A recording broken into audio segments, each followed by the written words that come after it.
মতো অভ্যন্তরীণ গূঢ় শ্রদ্ধার বিষয়গুলো আজ নেটে দেওয়া হচ্ছে, আজ বিজ্ঞাপনে প্রকাশ করা হচ্ছে। অশ্লীল বিষয়গুলো আজকে নেটে ছাড়া হচ্ছে, আজকে এগুলো বিজ্ঞাপনের মতো প্রচার করা হচ্ছে। জগতের সব থেকে বড় ক্ষতির কারণ হলো এই অভ্যন্তরীণ কোন জিনিসকে সার্বজনীন করা উচিত নয়। বিবাহেতে পিতামাতা আছে, তো স্ত্রীর কোন চুম্বনের দৃশ্য যদি আপনি দিয়ে দেন পিতামাতার সামনে, এটি কি বৈদিক শাস্ত্র সংস্কৃতিতে আছে? অনেক জায়গায় আজকাল যজ্ঞে চেয়ার টেবিল করা হচ্ছে। আমাদের ভারতীয় দর্শন, আর্য বৈদিক সনাতন দর্শন, পংক্তিতে বসে বসে অন্ন পাওয়া। কার্যন্তরে কোন বিষয়ে চেয়ার টেবিল নিতে পারেন আপনি, কিন্তু ধর্মীয় কোন উপাসনালয়ে, ধর্মীয় কোন ক্রিয়াকাণ্ডে প্রসাদ রূপে যা পাওয়া হয় সেটা বসেই নেওয়া। হ্যাঁ, অসুস্থ থাকলে, তার শারীরিক কোনো সমস্যা থাকলে তিনি নিতে পারেন। তারপরে দুঃখের বিষয়, জুতো পরে মানুষ প্রসাদ নেয়, পাদুকা পাই দিয়ে মানুষ অন্নকে স্পর্শ করে। এ আমাদের ভারতীয় আর্য দর্শন নয়। অন্ন ব্রহ্ম, প্রসাদ কখনো পাদুকা পাই দিয়ে দাঁড়িয়ে পায় কারা, সে কথাটি নাই উচ্চারণ করলাম। মানব সভ্যতা মানুষকে ওভাবে আর কি করা হয়, যত উন্নত জায়গা দেখবেন সেখানে প্লেটটা নিজে নিতে হবে, খাবারগুলোও নিজে নিতে হবে, সেখানে ডান হাত বামাতের কোনো, আর এটাকেই মানুষ বলে স্বাতন্ত্রতা। এই উচ্ছৃঙ্খলাকেও স্বাতন্ত্রতা নাম দেয়া হয়েছে। আহারের বেলায় সতর্ক থাকবেন, পাদুকা পায়ে দিয়ে, জুতো পায়ে দিয়ে আহার করাটা উচিত নয়। সেক্ষেত্রে মায়েদের একটা কথা বলি, জানেন রান্নাঘরটা অন্নপূর্ণার মন্দির।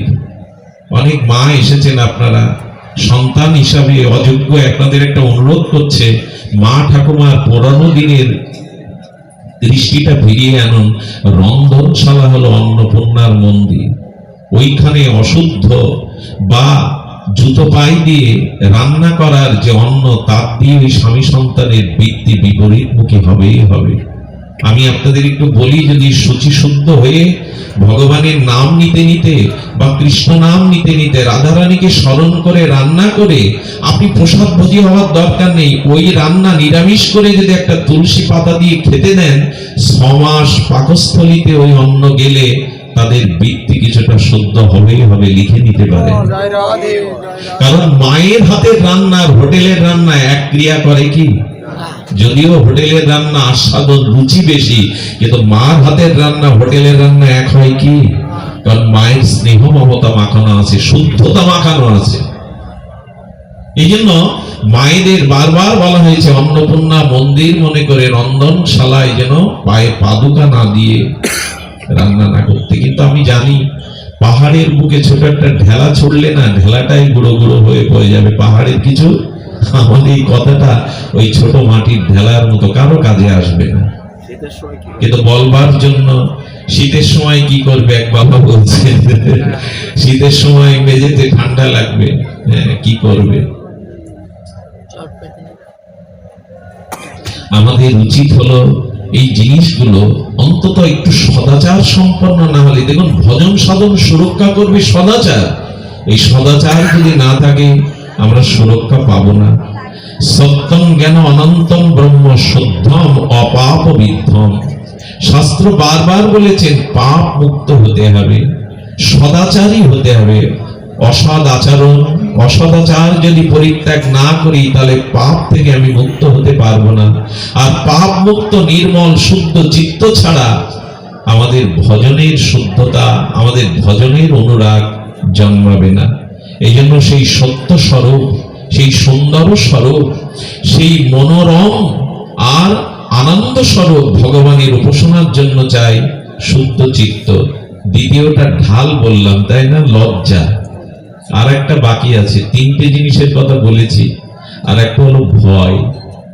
যদি অশাস্ত্রীয় কাজে, কোনো অমঙ্গল কাজে, যদি কোনো পাপ কাজে চিত্তে ভয় জাগে, সমাজ আমায় কি বলবে, মানুষ আমাকে কোন দৃষ্টিকোণে দেখবে, আমি এই আসনে বসে দুটো হরি কথা বলি, আমার দ্বারা এই ক্রিয়া হলে মানুষ ধর্মের গ্লানি করবে, ধর্মের নিন্দা করবে, আমার নিন্দার থেকে ধর্মের নিন্দাটা বেশি হবে।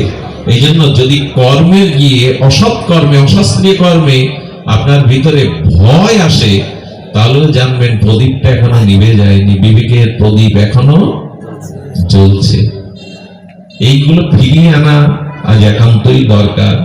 তা না হলে আমরা দুর্লভ মনুষ্য জন্মে সেই ভগবত ভক্তি থেকে আমরা বড় দূরে সরে যাব। শুধু ভক্তবৃন্দ, দাদাজির কথায় ফিরে আসি। অনেক কথাই তো হলো, আমরা আসুন যে রসিক শেখর রসিকেন্দ্র মৌলি, এই যে বৃন্দাবনের রাধা মাধবের অপ্রাকৃত প্রেম, যে প্রেম মহাপ্রভু উনি বলেছেন, সেই যে ব্রহ্মার গুপ্ত রসসিন্ধু, সেই রসসিন্ধু মহাপ্রভু রাধা ভাবকান্তি নিয়ে গৌর সুন্দর হরিনামের সাথে সাথে সেই ব্রজভক্তি রাধাদাস্য বৃন্দাবনের নিকুঞ্জের সংবাদ আমাদের দুয়ারে পৌঁছালেন। এটাই শাস্ত্রের সর্ব অবধি অনবদ্য মহাদানের সংবাদ। এই দান আর কেউ দিতে পারেনি, যেটা গৌরচন্দ্র নিত্যানন্দ চন্দ্র আমাদেরকে বিতরণ করলেন। বড় ভাগ্য আমাদের। কিন্তু ভাগ্য হলে কি হবে? রাজার ছেলে ভিখারি হয়েছে, রাজার ছেলে ভিক্ষা করে। রাজ পরিচয় আমার স্মৃতিতে নাই, আমি যে রাজপুত্র, অমৃতের পুত্র, এই স্মৃতি ভুলে গেছি। রাজার ছেলেকে হরণ করেছে এক চোর, সেই চোর রাজার ছেলে হরণ করেছে। ছেলেকে বড় করব, রাজার টাকা পয়সা নিয়ে করব, ছেলেকে হরণ করলে বড় দাবি করতে পারবো, এই আশায় ছেলেকে হরণ করেছে। ছেলেটা ধীরে ধীরে যখন শশীকলার ন্যায় বাড়তে লাগলো, সবাই দেখছে চেহারাই তো এদের সাথে মিল নেই। ছেলেটাকে যখন আরো অমেত্য খাদ্য দেয়, তখন ও মুখে রুচি হয় না। রাজপুত্র তো সংস্কার নিয়ে জন্মেছে, ওদের অমাদ্য খাদ্য কি করে ও পাবে? রুচি হয় না। বারে বারে চিন্তা করে, তাই তো এখানে আমার মন ভালো লাগে না কেন, এই খাদ্য ভালো লাগে না কেন, ওদের চেহারার সাথে আমার মিল নেই কেন? কিন্তু এক জ্যোতিষী প্রধান সাধু সন্ত, যার জ্যোতিষী জ্ঞান ছিল, ইনি প্রজ্ঞাবান, ইনি হঠাৎ ওর গলার দিকে তাকিয়ে একটা চিহ্ন দেখে বুঝেছিলেন এরা এই পরিবারের কেউ না। তিনি অনুসন্ধানে জানার পরে হস্ত বিচার করলেন, রেখা বিচার করলেন এবং দেখলেন রাজপুত্র। সেই ছেলেটা গিয়ে প্রথমে বললেন, একটু গোপনে ডেকে নিয়ে, কাউকে বলো না, তুমি আসলে এদের কেউ না, তোমাকে হরণ করে এই পরিবেশে এদের কাছে থাকতে হয়েছে, তুমি রাজার ছেলে। সে কি বলছেন? এই জন্য এদের খাদ্য, এদের চেহারার সাথে, এদের রুচির সাথে আমার মেলে না। বলুন, আমার সেই বাবা রাজা, তিনি কোথায়? বলেন, ধীরে ধীরে আমি তোমাকে বলবো, এইটুকু জেনে রাখো, তুমি ভিখারি ঘরের, এই নিচু ঘরের সন্তান নও, তুমি রাজার সন্তান। বলুন তো, মনে তখন কত বড় ভরসা জাগে। তারপরে একদিন তার রাজা যে পিতা, তার নাম বললেন, আর ওই নামটা উচ্চারণ করলেই তার বড় হৃদয় শীতল হয়, পরম শান্তি পায়। এই নাম বলতে বলতে একদিন হঠাৎ সাধু চরণে লুটিয়ে পড়ে বলছেন, একবার একটু বাবার ছবিটা যদি দেখাতেন। কারণ নিজের পিতার পরিচয় জেনেছে, তার নাম জেনেছে, তা যার নাম আছে, পরিচয় আছে, তাকে দেখতে মন চায় কিনা। তিনি পিতার রাজার একটা ছবি দেখিয়ে বললেন, এটা তোমার কাছে রেখে দেবে খুব গোপনে, যখন এর নাম নেবে, কে দেখবে, তখন তুমি দুঃখের মধ্যেও শান্তি পাবে। একদিন রাজাকে বলে আর সেই তাকে মুক্ত করলেন। রাজা এসে তার সেনা নিয়ে তাদেরকে ধরে সেখানে মুক্ত করলেন। এই ঘটনাটার তাত্ত্বিক তত্ত্ব হলো এই, আমি অমৃতের পুত্র, রাজেশ্বর স্বয়ং ভগবানের অমৃতস্ব পুত্র আমি, কিন্তু জগতে আমি হরণ হয়ে গেছি মায়ার দ্বারা, অজ্ঞানতা অবিদ্যার দ্বারা। আমি এই সংসারকে আমার মনে করেছি, এই স্থানকে আমার মনে করেছি। এই জন্য রুচি মিলে না। মাঝে মাঝে মনে হয় এখানে কেউ আমার না, কেউ আমাকে বোঝে না, কারোর সাথে আমার মনের মিল হলো না। সবাই আমাকে স্বার্থ চায়, কিন্তু আমি কাউকে মন দিতে পারি। এটা মাঝে মাঝে সংসারে মনে হয় কিনা? কারণ প্রকৃত স্বরূপ আমাদের এখানে না, আমি এদের অংশ না। আমি বারবার বলেছি, দুধে চিনি দিলে, জাল দিলে মিশবে, কারণ দুধ আর চিনি স্বজাতীয়, দুধও মিষ্টি, চিনিও মিষ্টি। কিন্তু দুধে এক টুকরো পাথর দিয়ে জাল দিন, মিশবে কি? ওটা বিজাতীয়, চিনি আর দুগ্ধ স্বজাতীয় মিশবে। তেমন মন একমাত্র ভগবানের সাথেই মেশে, সংসারে আর কারোর সাথে মন মেশে না। এই জন্য গোবিন্দ বারবার বললেন, সংসারে সবাই তোমার কাছে অর্থ চায়, ক্ষমতা চায়, সুখ চায়, আমি কেবল চেয়েছি মনমনা ভব মদভক্ত, মনটা আমায় দাও। গোবিন্দ গীতাতে বারবার চেয়েছেন মত চিত্ত মনমনা ভব, আমার মনের মতো হও, আর কারো মনের মতো হতে চেয়েও না, হওয়া সম্ভব নয়। আজ পর্যন্ত পৃথিবীতে কেউ কারো মনের সাথে মিশে যেতে পারেনি, কারণ বিজাতীয়, ভগবান স্বজাতীয়। তো এই সাধুকে আমরা যে স্মৃতি ভুলে, আত্মস্বরূপ ভুলে এই সংসারের মোহমায় পড়ে আছি, এই সাধু হলেন, এই যে তত্ত্বজ্ঞ হলেন গুরুদেব।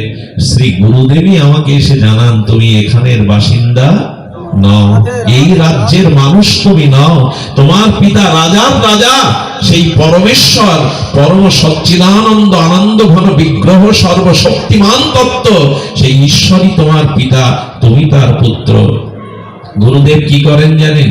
একবারে তো মুক্ত করা যাবে না, চোর যদি দেখে ফেলে, চোর যদি আটকে দেয়, ক্ষতি করে ফেলে, তাই তিনি ধীরে ধীরে গোপনে বাবার নামটা অর্থাৎ দীক্ষা মন্ত্রটা কানে দিয়ে দেন।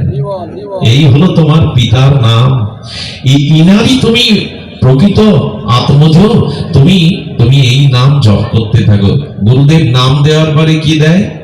যখন মনে হয় আমার প্রভু সচ্চিদানন্দময়, মাধুর্য বিগ্রহ, তার দেখতে কেমন, কারণ পিতার নাম পেলে, পিতার পরিচয় পেলে তাকে তো দেখার স্বাদ জাগে।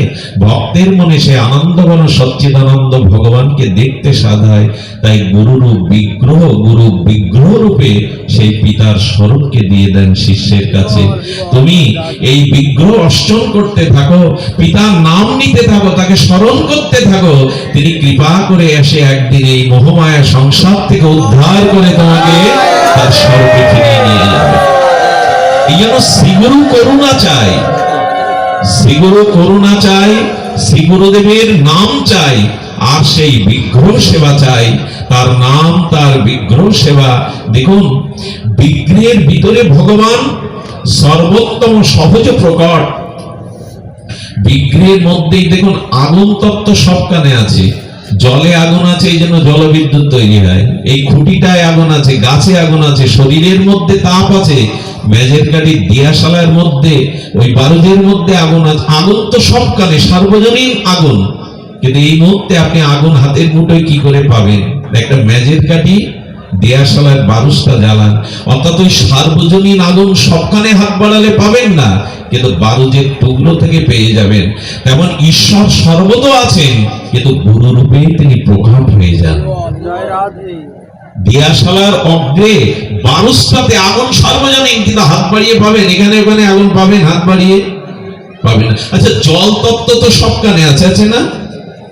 জল ছাড়া কোনো প্রাণী বাঁচতে পারে? জল ছাড়া কোনো বস্তুর অস্তিত্ব পৃথিবীতে টেকে না। জল সবখানে আছে, কিন্তু এখানে চাইলে হাত বাড়ালে জল পাবেন, জলপাত্রে পাবেন, কলসিতে পাবেন, টিউবওয়েলে পাবেন, সরোবরে জল পাবেন। তখন ঈশ্বর সর্বত্র সর্বতগামী, কিন্তু বিশেষ প্রকাশ হন গুরু রূপে, সহজ রূপে। এই জন্য শ্রীগুরু চরণাশ্রয় প্রথমেই দরকার, এবং শ্রীগুরু প্রদত্ত নাম দরকার, আর বিগ্রহ সেবা তো দরকারই।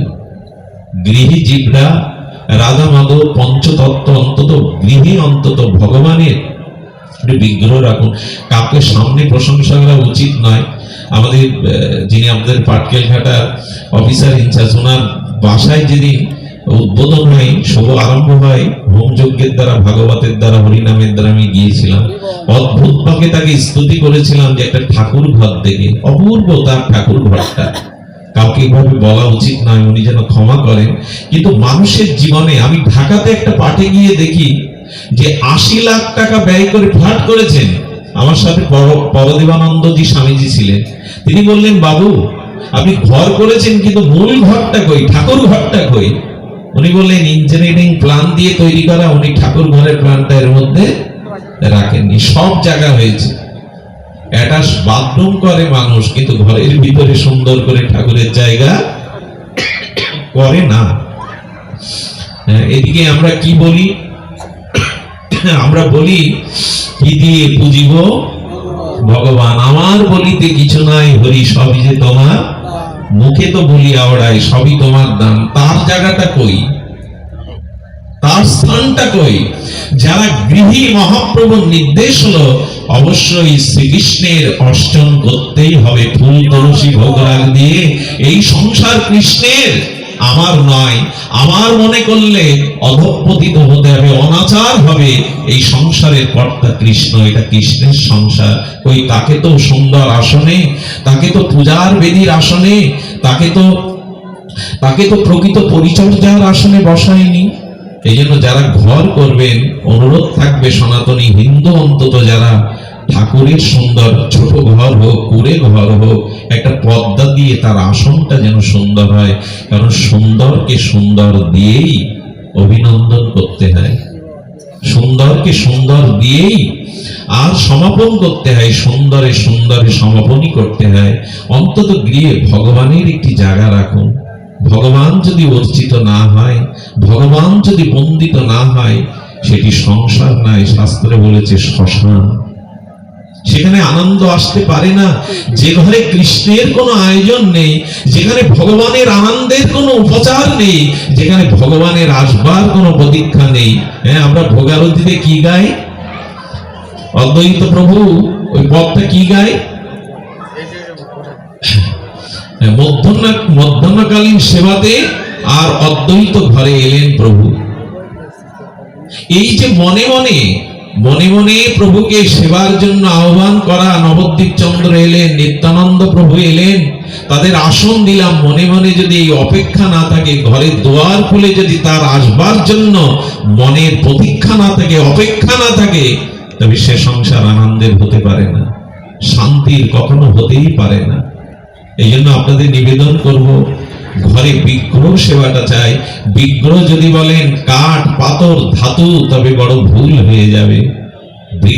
বিগ্রহ রূপে তিনি জগতে প্রকট হতে চেয়েছেন। আমাকে সবখানে খুঁজে পাবে না, বিগ্রহের মধ্যেই আমি স্বয়ং সচ্চিদানন্দ রূপে বিরাজ করি। এই জন্য যারা যারা বিগ্রহ সেবা করেছেন, বড় অদ্ভুত, বড় মনোরম, যেন চিত্তাকর্ষক লীলা বিগ্রহ রূপে করেছেন। যেটা সাক্ষী গোপাল হোক, সাক্ষী গোপালের কথা গুরু মহারাজের মুখে শুনেছিলাম। যখন সাক্ষী গোপাল পুরী ধামে গেলেন, পুরীর মহারানী দেখতে গেছেন। সাক্ষী গোপাল বিশ্ববিদিত, তার কথা কে না জানে যে আজ বৃন্দাবনের ঠাকুর হয়ে তিনি পদব্রজে পায়ে হেঁটে সাক্ষী দিতে এসেছিলেন। হ্যাঁ, সেই ছোট ব্রাহ্মণ, এ কথা জানা, এই জন্য পুনরুক্তি করছি না, সার সংক্ষেপ সূত্রটা বলি। এক বৃদ্ধ ব্রাহ্মণকে এক নবীন যুবক ব্রাহ্মণ তীর্থ বৃন্দাবন ভ্রমণে বড় সেবা করেছিলেন, প্রাণ ঢালা সেবা। গোপাল মন্দিরের সামনে বলেই বসলেন, আমার ছোট কন্যাকে তোমার হাতে সমর্পণ করবো যুবক, তুমি যেভাবে আমাকে সেবা করলে এই তীর্থে। বাড়ি এসে ছেলেদের প্রস্তাব দিলে বলল, ভিখারি, কাঙাল, ভক্ত, নেই ঘর বাড়ি, নেই ঐশ্বর্য, ওর হাতে আমরা বোনকে দেব না। বলে, আমি যে গোপাল মন্দিরের সামনেই কথা দিলাম। বলে, তোমার গোপালকে আর সাক্ষী দেবে? তোমার গোপালকে আর তোমার কথা শুনেছে? তুমি ওকে বলো আমি এই কথা জানাইনি, আমি বলিনি, প্রতিজ্ঞা করিনি। আর যদি সে বারবারই বলে গোপাল মন্দিরের সামনে বলো, বলো গোপালকে সাক্ষী দিতে বলো। গোপাল আর সাক্ষী দিতে এসেছে, তার কাছে তো ওটা কাঠ পাথর, ছেলেদের কাছে, অভক্তদের কাছে। বৃদ্ধ ব্রাহ্মণ তখন জানালে, এরকম কথা, আমি বৃদ্ধ হয়েছি, আমার যতটা মনে আছে আমি তোমাকে দেইনি। আচ্ছা, ভক্ত কি বিয়ের জন্য পাগল হবে? ভাবছে গোপালের সামনে কথা দিয়ে যদি কথা না রাখে, তাহলে ওনার তো অকল্যাণ হবে। আমার বিয়ের দরকার নেই বাবা, কিন্তু আমার কারণে একটা মানুষের অকল্যাণ হবে, মিথ্যা সাক্ষীর কারণে ভগবানের সামনে। তিনি তার মঙ্গলের কথা ভেবে দৌড়ে চলে গেলেন না খেয়ে শ্রীরাম বৃন্দাবনে গিয়ে। আর ভগবানের সামনেই তিনি নিবেদন করছেন, চলো ঠাকুর, তোমাকে আর সাক্ষী দিতে হবে। বিশ্বাস কতটা হলে না খেয়ে না দে পদে, মানে পায়ে হেঁটে, পদচক্রমণে প্রায় 36 কিলোমিটারের দূরত্ব, সেখানে গিয়ে সরাসরি গোপালকে বলছেন, তোমার সামনেই কথা দিয়েছিল ব্রাহ্মণ, প্রভু সাক্ষী দিতে চলো। আচ্ছা, আপনি আমি এরকম বললে আঙুল নড়াতে পারবো ঠাকুরের? কেন পারবো না জানেন? আমাদের কাছে উনি কাঠ পাথর, কিন্তু ওর কাছে উনি সচ্চিদানন্দ বিগ্রহ। তাই তো দাবি নিয়ে এসেছেন।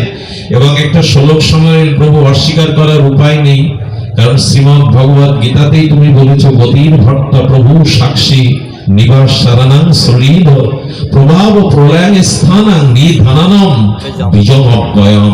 প্রভু তুমি সাক্ষী, একথা তুমি নিজে গীতা বাক্যে বলেছো। চলো, ভগবান তখন বাণীর দ্বারা বললেন, কখনো ভগবানের বিগ্রহ কি পায়ে হেঁটে সাক্ষী দিতে যায়? ভক্ত হেসে আনন্দে হাততালি দিয়ে বলল, ধরা পড়ে গেলে। যে কথা বলতে পারে সে চলতেও পারে, কথা না বললে ভালো করতে। যে কথা বলতে পারে সে নিশ্চয়ই চলতে পারে। ভগবান দেখলেন ভক্তের কাছে তো জারি জুরি খাটবে না, চিন্তা করলেন এতটা পথ এসেছে, ও ক্ষুধার্ত আমার কাছে এসেছে সাক্ষী মানতে। ভগবান তখন বললেন, এক কাজ কর, আমাকে নিয়ে যাবি পায়ে হাঁটিয়ে। তো 5 প চালে, তখন ব্রাহ্মণরা একবেলা সেবা পেত, ওই 5 প চালের ভাত তারা পেতে পারত। বলছেন, হ্যাঁ, সোয়াশের চালের পঞ্চব্যঞ্জন দিয়ে একটু ভোগ লাগিয়ে আমাকে খাইয়ে নে, আমি খালি পেটে ক্ষুধায় কি করে যাব। অর্থাৎ ভগবানের ইচ্ছা, ভগবানকে আর নিবেদন করলে ওগুলো পাবেন। আমার প্রসাদ জ্ঞানে ও যখন পাবে, আমার ভক্তের কষ্ট হবে, তাই প্রসাদের কথা বলে ওকেই সেবা করিয়ে নিলেন। কতটা ভক্ত বাঞ্ছা ভগবান। সেই বিগ্রহ যখন পদব্রজে পায়ে হেঁটে হেঁটে সাক্ষী দেওয়ার জন্য বেরিয়ে পড়লেন, বললেন, তবে স্বরূপ দর্শন আমি তোকে এখন দেব না। আমি যে তোর পেছনে আছি, আমি আসবো, কিন্তু পেছন ফিরে আমাকে দেখলেই সেখানে আমি বিগ্রহে দাঁড়িয়ে পড়বো, কারণ স্বরূপ দর্শন আমি তোমাকে এখন। বলে, প্রভু তুমি যে আসবে আমি বুঝবো কি করে? বলে, আমার চরণে নুপুরের ধ্বনি শুনতে পাবে কর্ণে যে আমি তোমার পেছনে আছি। প্রায় পথ পরিক্রমায় এসেই পড়েছে গ্রামে। প্রায় 1 মাইল দূরে এসে, আচ্ছা লোভ সামলানো যাবে তো? আপনার পেছনে যদি রুনু ঝুনু নুপুরের ধ্বনি তুলে স্বয়ং অরিন্দম সচ্চিদানন্দ ভগবান পায়ে হেঁটে আসে, চোখের লোভ কি সামলানো যায়? কাছে তো এসে গেছি, পেছনে একটু দৃষ্টি দিয়ে যেই তাকাতে গেছে, বিগ্রহ রূপে দাঁড়িয়ে গেলেন। দাঁড়িয়ে যাওয়ার পরে বললেন, আমি তো আর যাব না, তবে ওদেরকে এখানে আসতে বলো, আমি এখানে দাঁড়িয়েই সাক্ষী দেব। এটি পৃথিবীরই ঘটনা, আমাদের এই ভূখণ্ডেরই ঘটনা। এটি তিনি সাক্ষী দিলেন, তুমি আমার মন্দিরে দাঁড়িয়ে এই ছোট ব্রাহ্মণকে কথা দিয়েছিলে তোমার ছোট কন্যা সম্প্রদান করবে, মিথ্যা বললে অন্যায় হবে, পাপ হবে। সেই সাক্ষী গোপাল, একে বিগ্রহ কাঠ পাথর কেন ভাববে? আমার বামা খাবার কথা একবার মনে পড়ে। বামা খাবারকে একবার নিউ দিল্লিতে পূজার জন্য নিয়ে যায়, শ্যামা মায়ের জগৎ জননীর পূজা। এখন উনি তো গান কোনো বাহ্যিক আচরণ নেই। হ্যাঁ, উনি একরকম গান গাইছেন, আবেশে আছেন। তো শিক্ষিত সমাজ দিল্লিতে তারা বলছে, কোন পাগলকে এনেছেন এখানে? এর দ্বারা মার পূজা কি করে হবে? কোন পাগলকে এনেছেন এখানে? যখন এইসব বলছে ওরা, তখন ওই যে কোষাকুষি ছিল না, সেই কোষাটা নিয়ে মাতৃ জগৎ জননীর গায়ে একটা আঘাত করেছে। আঘাত করার সাথে সাথে দেখছো সেই মৃন্ময়ী মা চিন্ময়ী হয়ে গেছে, ওখান থেকে বিন্দু বিন্দু লাল রক্ত খরিত হচ্ছে। সবাই চরণে লুটিয়ে পড়লেন। এই ব্রহ্মজ্ঞ পুরুষকে বললেন, ক্ষমা করে দিয়ে, আপনাদের কাছে জড় বলে কোনো বস্তু নাই, সবই চিন্ময়, সবই ব্রহ্মময়ীর চেতনা চারিদিকে। এই জন্য ঘরের বিগ্রহকে নিগ্রহ করবেন না, গলগ্রহ মনে করবেন না। আমি এক শিক্ষিতা মাকে দেখেছি, আমি একবার দেখলাম সে 5-7 বার চৈত্র বৈশাখের দিনে জল সেবা দেয় গোবিন্দকে, গৌরকে 5-7 বার সুপাত্রে জল দিয়েছে। বললো, 5-7 বার জল শুধু দিচ্ছ কেন?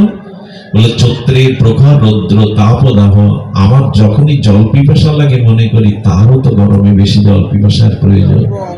সাক্ষাৎ ব্রজেন্দ্র, হ্যাঁ, প্রতিমা নও তুমি, সাক্ষাৎ ব্রজেন্দ্র নন্দ। দেখুন, এই লোহাটায় আগুনের ক্রিয়া না করতে পারে, কিন্তু লোহাটা আগুনের মধ্যে অনেকক্ষণ রেখে দিলে এর ভিতরে আগুন তদাত্ম হয়ে যায়। তেমনি বৈদিক মন্ত্রের দ্বারা, আচার্যের দ্বারা যে প্রাণ প্রতিষ্ঠা করা হয় বিগ্রহের, সেটাও সাক্ষাৎ, সেটাকেও কখনো আর সেটা কাঠ দারু এসব ভাববেন না, সেটা সাক্ষাৎ বিগ্রহ, অষ্টাবিগ্রহ। এই জন্য বলেছেন অচ্চাবিগ্রহ, সাক্ষাৎ ভগবানের থেকে আরো বেশি করুণা, তার আরো কৃপা। সেই রানীমা দেখতে গেলেন পুরীতে, হ্যাঁ, সাক্ষী গোপালের দেখতে গিয়ে রানীমা অপরূপ সাক্ষী গোপালের রূপমাধুর্য দর্শন করে মনে মনে সাধ জাগলো। গোপালের নাসিকায় যদি একটা নীল মুক্তা পরানো যেত নাসিকাতে, এই ইচ্ছা রানীমার জাগলো। কিন্তু পাথরের বিগ্রহ, ওখানে তো ছিদ্র করে পরানো যাবে না। হ্যাঁ, যদি নাসিকায় ছিদ্র থাকতো, এই অভাগিনী একটা নীল মুক্তা ওখানে পরালে আরো কত সুন্দর লাগতো। যেই না এমন করে মনে মনে নিবেদন করে বসেছে, মনের নিবেদন অন্তর্যামী গ্রহণ করেছে। রাত্রে রাত্রে গোপালই এসে শিয়রে স্বপ্নে বলছে, রানীমা তুমি তো ভালো করে কাছ থেকে দেখোনি, আমার নাসিকায় ছোটবেলায় মা যশোদা একটা ছিদ্র করে দিয়েছিল, সেটা এখনো আছে। আচ্ছা, ওই ছিদ্র মা যশোদা কাকে করেছিল? প্রকট লীলায় তার গোপালকে করেছিল। তো ভগবান জানালেন, আমি স্বয়ং আর আমার বিগ্রহে কোনো পার্থক্য নাই, সেই ছিদ্র এখনো আছে। রানীমা স্বপ্নে থেকে উত্থিত হয়ে কাঁদতে লাগলেন, প্রভু প্রভু ক্ষমা করো, আমি বুঝতে পারিনি, জানতে পারি। রাজাকে ডাকলেন, এই মুহূর্তে স্নান করে নিন, আমার সাথে মন্দিরে যেতে হবে। এই মুহূর্তে আপনি মন্ত্রীকে ডাকুন, মণিমুক্তার সিন্দুকটা খুলে দিতে বলুন চাবি দিয়ে। মণিমুক্তা বাঁচতে বাঁচতে একটা নীল উজ্জ্বলকৃত আর সেই মণি পেলেন। মণিটা কাছে নিয়ে স্নান করে তিলকমালা শুদ্ধতা নিয়ে পূজারীকে ডাকছে, পূজারী উঠুন। রাজা যখন এসেছে, রানী এসেছেন, পূজারী তাড়াতাড়ি উঠেই বলছেন, এই রাত্রে এখন তো মন্দির দ্বার খোলার নিয়ম নাই। রানী বলছে, নিয়ম না থাকলেও তোমাকে খুলতে হবে, অনেক বিলম্ব হয়ে গেছে, অনেক দেরি হয়ে গেছে তাকে সেবা করতে, তাড়াতাড়ি খুলে দাও। যেই মন্দির দ্বার খোলা হলো, রানীমা গিয়ে দেখলেন সত্যি সত্যি গোপালের নাসিকায় ছিদ্র আছে।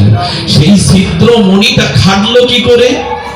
যদি অনুরাগ থাকে, মনে সেবার নিবেদন থাকে, তবে সব বস্তুই ভগবান গ্রহণের জন্য সেই রূপে তিনি ভক্তের নিবেদিত এই বস্তু গ্রহণ করেন। এই জন্য বিগ্রহকে কখনো কাঠ পাথর মনে করবেন না। শুনুন, অন্ধমুনির পুত্র সিন্ধু যেদিন দশরথের শব্দভেদী বাণে মারা যায়, সেদিন দশরথ গিয়ে উপস্থিত অন্ধমুনির দুয়ারে। এসেছো পুত্র, তুমি এসেছো, তোমার জন্য প্রতীক্ষা করছিলাম, আমরা নির্ভর তোমার উপরে, তোমার পিতামাতা আমরা তোমার জন্যই তো বেঁচে আছি। দশরথ তখন বলছেন, পুত্র আসেনি, পুত্রের হত্যাকারী আপনার মৃত পুত্রকে নিয়ে এসেছে। মৃত পুত্র দেখে কেঁদে অভিশাপ দিয়েছিলেন দশরথ, তোমাকেও পুত্র শোকে মৃত্যুবরণ করতে হবে। কিন্তু দশরথের এই শাপ বর হয়ে গেল। দশরথের পুত্র ছিল না, কিন্তু ঋষির অভিশাপে তিনি আনন্দ পেলেন, পুত্র তো হোক, পরে না হয় মরব। কোন মহতের আশীর্বাদ বা অভিশাপ, এগুলো তার কল্যাণ বয়ে আনে। তাদের অভিশাপটাও আশীর্বাদ স্বরূপ হয়ে যায় মহতের। আপনারা জানেন, সেই দিন ঋষি মৃত্যুর আগে ধ্যানে বসেছিলেন, আমি এ জন্মে তো কোনো পাপ করিনি, আমি মুনি, আমি অন্ধ, আমার এই জন্মে কোনো পাপ নেই, পাপের লেশ নেই, তবে পুত্র শোক পেতে হলো কেন? উনি চিন্তা করতে করতে ধ্যানস্তরে উঠে ভাবলেন, হ্যাঁ, গত জন্মে হয়তো আমি বিগ্রহকে মর্ত বুদ্ধি করেছিলাম, কাঠ পাথর বুদ্ধি করেছিলাম, সেই অপরাধে আজ আমার পুত্র শোক পেতে হলো। এই জন্য ঘরে নিতাই গৌরের শীতের বস্ত্র দিন, তাদের রাতে শয়ন দিন, সকালে তাদের তুলুন, তাদেরকে নিজে যে 3 বেলা আহারাদি করেন, সর্বোত্তম আহার তাকে দিন। গৃহে যদি ভগবত অষ্টম না থাকে, গৃহে যদি ভগবানের কোনো আনন্দের আয়োজন না থাকে, সে কি গৃহ? সেটি শ্মশান। তাই অনুরোধ করব, বিগ্রহ সেবা, হরিনাম আশ্রয় আর সাধুসঙ্গ, হরিকথা, এর মধ্যে দিয়েই আমাদের জীবন, আমাদের এই জগতের যে আশা, সেই আশার চরম লক্ষ্য, চরম প্রাপ্তি এই ভগবত চরণে বিশুদ্ধ ভক্তি। আর এই ভজনই চাই, সাধুসঙ্গ, হরিকথা, বিগ্রহ সেবা, ভগবানের নাম। মহাপ্রভু বলেছিলেন, সময় পেলেই জপের মালাটা নিয়ে বসো। সময় যখন পাবে, হরিনামের মালাটা নিয়ে বসো, আর বিগ্রহকে পরিপাটি রূপে সেবা করো। আর যদি বিগ্রহ পরিপাটি রূপে সেবার সময় তোমার না থাকে, ফুল তুলসী দিও, একটু ফলমূল দিও, কিন্তু বৈষ্ণব সেবা দিও। বৈষ্ণব সেবা দিলেই দুটোই পূর্ণতা পায়। যারা ভগবানের অষ্টন ষোড়শোপচারে দশোপচারে করতে পারেন না, অসমর্থ, তারা যদি গৃহে বৈষ্ণব সেবা দেন, 2-5 জন 1 জন, তাদের পরম কল্যাণ সাধিত হয়। গোবিন্দ বারবার বলেছেন, ভগবান শঙ্কর পর্যন্ত বলেছেন, আরাধনানাং সর্বেষাং বিষ্ণু আরাধনাং পরম।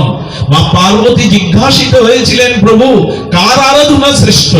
ভগবান শঙ্কর বললেন, সমস্ত দেব দেবীর আরাধনার থেকে বিষ্ণু আরাধনায় শ্রেষ্ঠ। পার্বতী আবার বললেন, ভগবানের আরাধনার থেকে অন্য কোন শ্রেষ্ঠ আছে?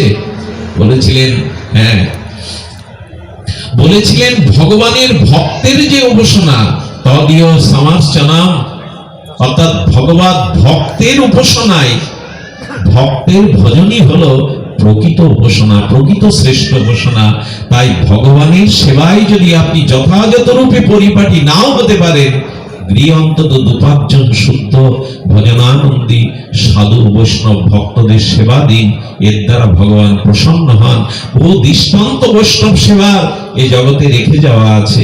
তাই দয়া করে, যে গৃহে হরিনাম হয় না, বছর অন্তে 2-4 জন ভক্ত সেবা হয় না, যেখানে বিগ্রহের প্রতি সমাদর নাই, যেখানে বিগ্রহকে সাক্ষাৎ জ্ঞানে একটু অর্চন আর একটু আরাধনা নাই, তাকে কি সংসার বলা যায়? সে তো শ্মশান ভূমি। আর নয়, শীতার্ত রাত্রি, বহুজন দাঁড়িয়ে আছেন। আমার মনে হচ্ছে যারা কষ্ট করে দূরে দাঁড়িয়ে, তাদের যদি এই আসনে বসে আমি ওখানে যেতে পারতাম, হয়তো কিছুটা স্বস্তি পেতাম। কত কষ্ট করে আপনারা শীতার্ত রজনীতে এভাবে দীর্ঘক্ষণ হরিকথা শুনছেন। ধন্য পাটকেল ডাটাবাসী, ধন্য সমাগত গৌর ভক্তমণ্ডলী, ধন্য আজকের এই পরিবেশ। আমি এইটুকুই শুধু বলে ভাগবত বিশ্রাম রাখছি। আসুন এখানের পরিবেশে, আসুন হরিকথা সাধু সঙ্গে আসুন। এখানে চিত্তে বিকার যাবে, বিবেক চৈতন্য জেগে উঠবে। আমি যারা এই অনুষ্ঠানের আয়োজন করেছেন, তাদের যে মহৎ লক্ষ্য, তাদের প্রয়াত আত্মার কল্যাণ, আপনারা দয়া করে আন্তরিকভাবে গৌর গোবিন্দ চরণে একটু প্রার্থনা জানাবেন। তারা দিব্যধামবাসী হোক, তারা গোবিন্দের রাতুল চরণ প্রাপ্তিতে মহাশান্তি প্রাপ্ত হোক, এই প্রার্থনা করে বিজ্ঞজনদের অনেকক্ষণ বসিয়ে রেখেছি। সকলের কাছে ক্ষমা প্রার্থনা করে, সকলের আধ্যাত্মিক কল্যাণ মঙ্গল প্রার্থনা করে এখানে এই হরিকথার পূর্ণ বিশ্রাম। জয় শ্রী গুরু প্রেমানন্দে। এখন একটু সংকীর্তন, এরপরে